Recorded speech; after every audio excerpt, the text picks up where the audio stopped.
I am absolutely amazed. This is in Ocotillo.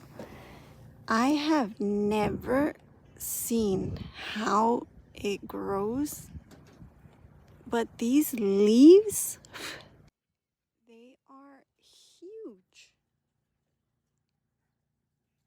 And it looks fuzzy.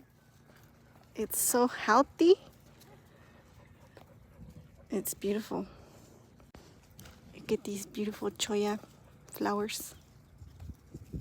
But what's even more cool is that the ones that Alex cut off earlier this summer are all going to make it.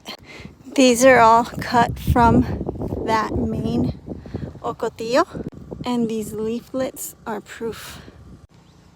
Boom!